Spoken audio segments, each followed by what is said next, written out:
¿Te conozco?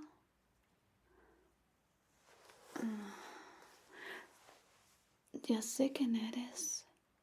Mm, sí, ya lo recordé. Me pediste una cita y nunca más volviste. Lo sé. Ah, qué increíble. Al final supongo que tienes novia. Tienes novia, ¿verdad? Rubia, con grandes dotes, como te había dicho esa vez. Ah, ¿no? Bueno, no importa. Ah, bienvenido a la biblioteca. Ah, sí, estoy trabajando aquí de nuevo. Ah, supongo que este es mi trabajo ideal. Mm, pero estoy aquí con una condición. Tengo que hacer algo así como un voluntariado. Estoy a prueba, por supuesto. Tengo que leer libros a los niños. Pero está bien. Ahora, ¿a qué viniste? ¿Viniste a verme a mí? No lo creo, galán. Ve con tu novia rubia. Bueno, con tu novia castaña. Ah, yo tengo que ir a leer, así que... ¿Quieres hablar conmigo un rato? No lo creo. ¿Por qué debería ser amable contigo? Ah, claro que trabajo aquí. Pero, ¿buscas un libro? Bien, te ayudo. El nombre.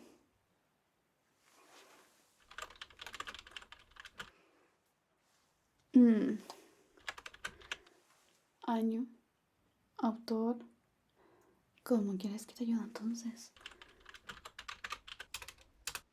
Dios, sigues igual que siempre. A ver. Déjame ver. Ah, como lo pensaba. Hay 10 títulos con ese nombre. Y si no sabes el autor, ¿qué hacemos? ¿Por qué no le pides ayuda a tu novia? No, bueno. A ver, ¿qué puedo hacer? Supongo que es de Edgar Allan Poe. ¿Estás leyendo eso? ¿Por qué no te acordabas del nombre? Bien. Puedes encontrarlo en el pasillo 5. Debería estar en uno de esos estantes. No te voy a dar más pistas. Tienes que sufrir un poco. ¿Qué?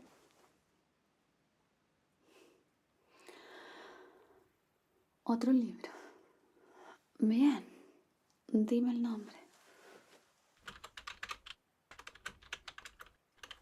Ya. Autor. No. Bien. Pasillo 6 está al lado. Ya. Ahora me dejas seguir. Tengo que practicar para leer esto a los niños. ¿Mm? Claro, es Edgar Allan Poe. ¿Por qué no se lo leería a los niños? Deben aprender. Ah, no. No creo que se asusten o tengan pesadillas. Querían que les leyera uno de esos cuentos infantiles como La Caperucita Roja o algo así. Pero yo digo que eso es como insultar su intelecto. ¿No crees? Ay, ¿a qué trato de convencer? Vivo en un mundo de ineptos. Bueno, ¿puedes ir? Chu. No, porque querrías escucharme. Ya te dije que no. Bueno, es un espacio público. Quédate si quieres. Yo me voy a preparar.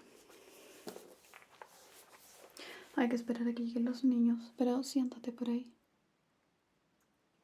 Eso, lejos de mí. Bien. Bienvenidos niños a esta sesión literaria de cuentitos, de cuentos. Esta tarde leeremos a Edgar Allan Poe, un clásico de la literatura. Deben valorar esto, así que pongan atención, sobre todo tú. Siéntense y escuchen este cuento.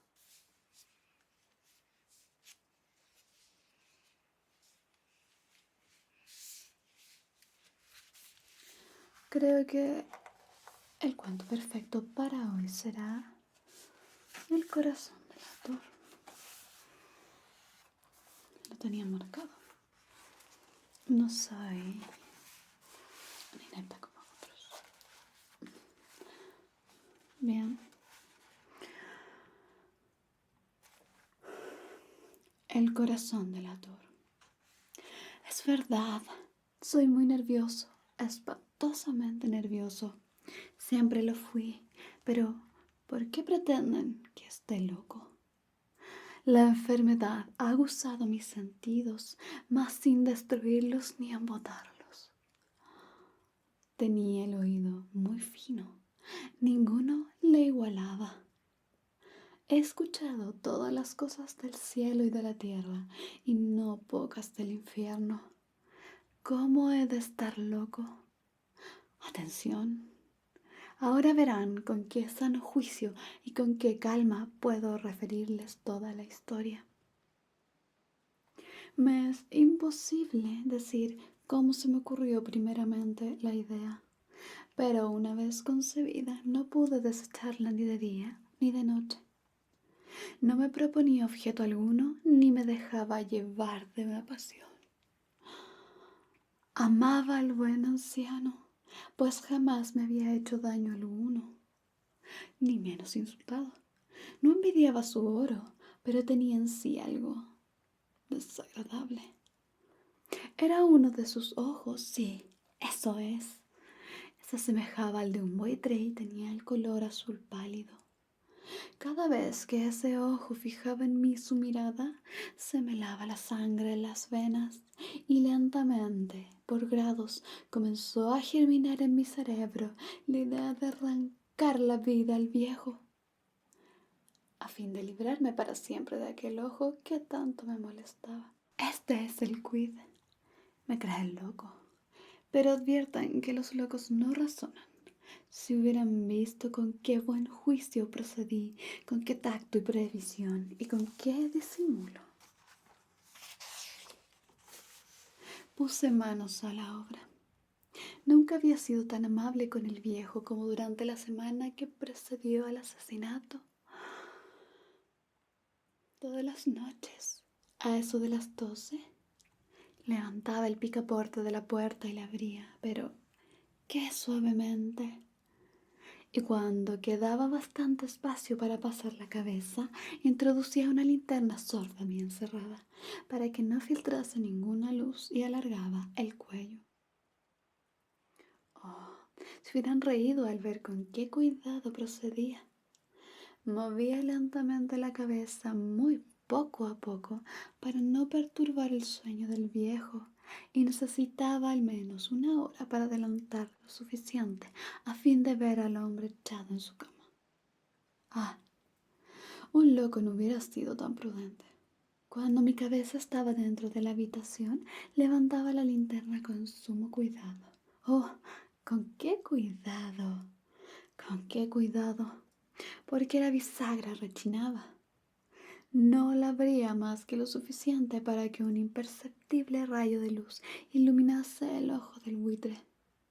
Y esto durante 7 largas noches hasta las 12, pero siempre encontré el ojo cerrado, y de consiguiente me fue imposible consumar mi obra, porque no era el viejo lo que me incomodaba, sino su mal ojo.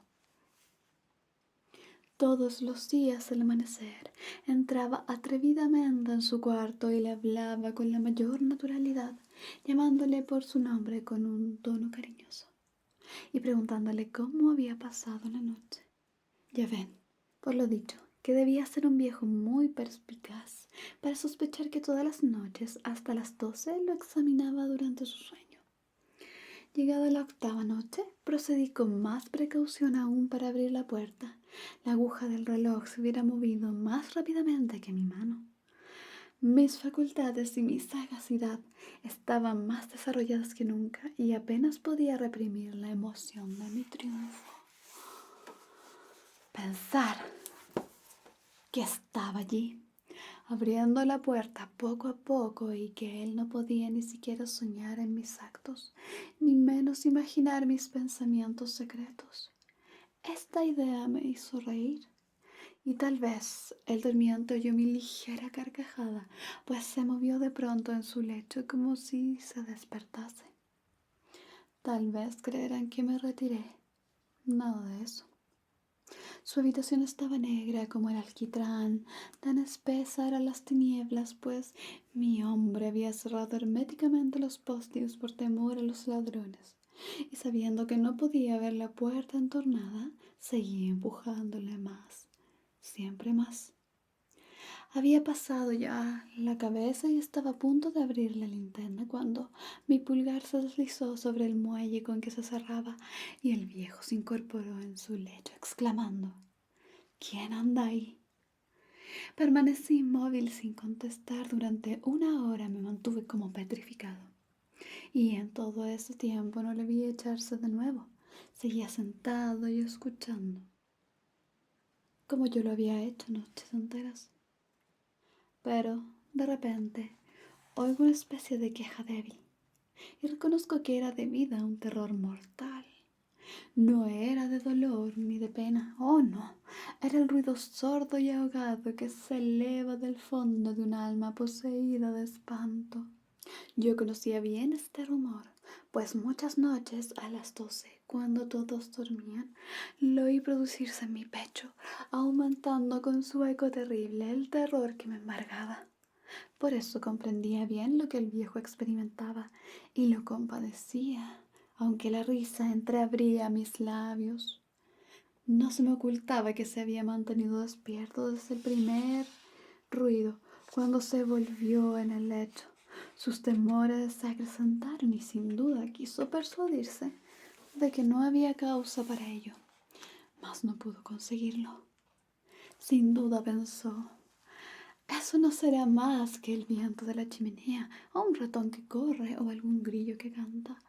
El hombre se esforzó para confirmarse en estas hipótesis, pero todo fue inútil. Era inútil, porque la muerte que se acercaba había pasado delante de él con su negra sombra, envolviendo en ella a su víctima. Y la influencia fúnebre de esa sombra invisible era la que le hacía sentir, aunque no distinguiera ni viera nada, la presencia de mi cabeza en la habitación. Después de esperar largo tiempo con mucha paciencia sin oírle echarse de nuevo, resolví entreabrir un poco la linterna, pero tan poco, que casi no era nada. La abrí tan cautelosamente que más no podía hacer, hasta que al fin un solo rayo pálido como un hilo de araña, saliendo de la abertura, se proyectó en el ojo de buitre. Estaba abierto, muy abierto, y yo me enfurecí apenas le miré. Le vi con la mayor claridad, todo entero, con su color azul opaco y cubierto de una especie de velo hediondo que heló mi sangre hasta la médula de los huesos. Pero esto era lo único que veía de la cara o de la persona del anciano, pues había dirigido el rayo de luz como por instinto al maldito ojo. ¿No les he dicho ya que lo que tomaba por locura no es sino un refinamiento de los sentidos? En aquel momento, un ruido sordo, ahogado y frecuente, semejante al que produce un reloj envuelto en algodón, hirió mis oídos. Aquel rumor lo reconocí al punto. Era el latido del corazón del anciano. Y aumentó mi cólera, así como el redoble de tambor sobreexcita el valor del soldado. Pero aún me contuve y permanecí inmóvil, sin respirar apenas, esforzándome en iluminar el ojo con el rayo de luz. Al mismo tiempo, el corazón latía con mayor violencia, cada vez más precipitadamente y con más ruido. El terror del anciano debía ser indecible, pues aquel latido se producía con redoblada fuerza cada minuto. ¿Me escuchan atentos? Ya les he dicho que yo era nervioso y lo soy, en efecto. En medio del silencio de la noche, un silencio tan imponente como el de aquella antigua casa, aquel ruido extraño me produjo un terror indecible. Por espacio de algunos minutos me contuve aún, permaneciendo tranquilo. pero el latido subía de punto a cada instante. Hasta creí que el corazón iba a estallar. Y de pronto me sobrecogió una nueva angustia. Algún vecino podría oír el rumor. Llegaba la última hora del viejo. Profiriendo un alarido, abrí bruscamente la linterna y me lancé en la habitación. El buen hombre solamente dejó escapar un grito, no más de uno. En un instante lo arrojé al suelo, echando sobre él todas las ropas de la cama, y entonces sonreí de contento al ver mi tarea tan adelantada. Pero durante algunos minutos el corazón latió sordamente, aunque esta vez ya no me atormentaba, pues no se podía oír a través de la pared. Al fin cesó la palpitación, porque el viejo había muerto. Levanté las ropas y examiné el cadáver. Estaba rígido, completamente rígido. Apoyé mi mano sobre el corazón y la tuve aplicada algunos minutos. No se oía ningún latido. El hombre había dejado de existir y su ojo desde entonces ya no me atormentaría más. Si persisten en tomarme por loco, esa creencia se desvanecerá cuando les diga que sabias precauciones tomé para ocultar el cadáver. La noche avanzaba y yo comencé a trabajar activamente. Aunque en silencio, corté la cabeza, después los brazos y por último las piernas. Enseguida arranqué 3 tablas del suelo de la habitación, deposité los restos mutilados en los espacios huecos y volví a colocar las tablas tan hábil y diestramente que ningún ojo humano, ni aun el suyo, hubiera podido descubrir nada de particular. No era necesario lavar mancha alguna, gracias a la prudencia con que procedí. Un barreño lo habría absorbido todo. Terminada la operación, a eso de las 4 de la madrugada aún estaba tan oscuro como a medianoche.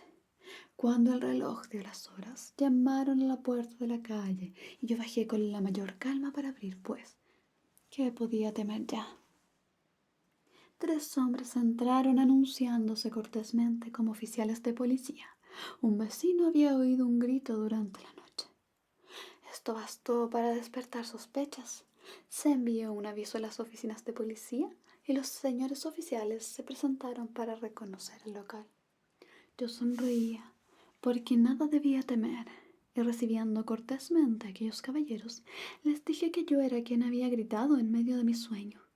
Añadí que el viejo estaba de viaje y conduje a los oficiales por toda la casa, invitándoles a buscar, a registrar perfectamente.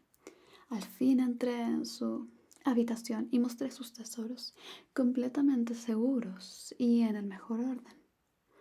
En el entusiasmo de mi confianza, ofrecí sillas a los visitantes para que descansaran un poco, mientras que yo, con la loca audacia de un triunfo completo, coloqué la mía en el sitio mismo donde yacía el cadáver de la víctima.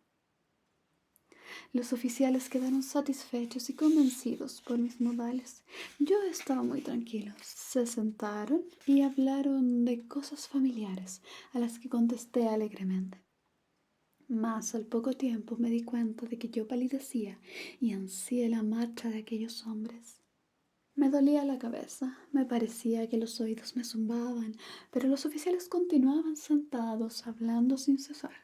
El zumbido se pronunció más. Persistiendo con mayor fuerza, me puse a charlar sin tregua para librarme de aquella sensación, pero todo fue inútil, y al fin descubrí que el rumor no se producía en mis oídos. Sin duda palidecí entonces mucho, pero hablaba con más viveza todavía, alzando la voz, lo cual no impedía que el sonido fuera en aumento. ¿Qué podía hacer yo? Era un rumor sordo, ahogado, frecuente, muy análogo y al que produciría un reloj envuelto en algodón. Respiré fatigosamente. Los oficiales no oían aún. Entonces hablé más aprisa, con mayor vehemencia, pero el ruido aumentaba sin cesar. Me levanté al punto y comencé a discutir sobre varias nimiedades, en un diapasón muy alto y gesticulando vivamente, mas el ruido crecía. ¿Por qué no querían irse aquellos hombres? aparentando que me exasperaban sus observaciones de varias vueltas de un lado a otro de la habitación. Mas el rumor iba en aumento. Dios mío, ¿qué podría ser? La cólera me cegaba. Comencé a renegar. Agité la silla donde me había sentado, haciéndola rechinar sobre el suelo, pero el ruido dominaba siempre de una manera muy marcada, y los oficiales seguían hablando, bromeando y sonreían. ¿Sería posible que no oyesen? Dios Todopoderoso, no, no. Oían, sospechaban, lo sabían todo, se divertían con mi espanto. Lo creí y lo creo aún. Cualquier cosa era preferible a semejante burla. No podía soportar más tiempo aquellas hipócritas sonrisas. Comprendí que era preciso gritar o morir. Y cada vez más alto, ¿lo oyen? Cada vez más alto, siempre más alto. Miserables, exclamé, no disimulen más tiempo. Confieso el crimen, arranquen esas tablas, ahí está, ahí está. Es el latido de su espantoso corazón.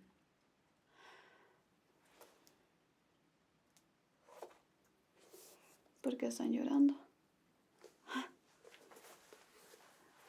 ¿Por qué están llorando los niños? Ah, bueno, supongo que un cuento fue suficiente por hoy, ¿no crees? Además están yendo todos. El único que queda eres tú. ¿Vas a llamar a tu novia? ¿O vas a invitarme a un café como esa vez? No entiendo. Debe ser un infiel. Ah, ¿quién te llama? Tu amiga. Tienes una amiga rubia y una novia rubia. O una novia castaña y una amiga rubia. O... Ah, es tu amiga de la infancia. Bueno, si quieres volver a la biblioteca puedes hacerlo. Es un espacio público. Pero por favor no me busques. Ya no quiero verte. A no ser que termines con tu novia.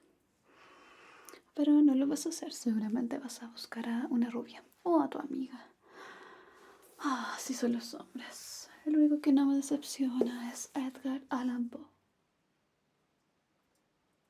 Aunque espero que no me despidan por haber leído uno de sus maravillosos relatos. Bueno, tienes tu libro. Ve a buscarlo, ya sabes dónde está. No voy a ir contigo. Ve a buscar tu libro y vete, haz lo que quieras. Y no vuelvas, no vuelvas jamás. O si quieres, vuelve cuando hayas terminado.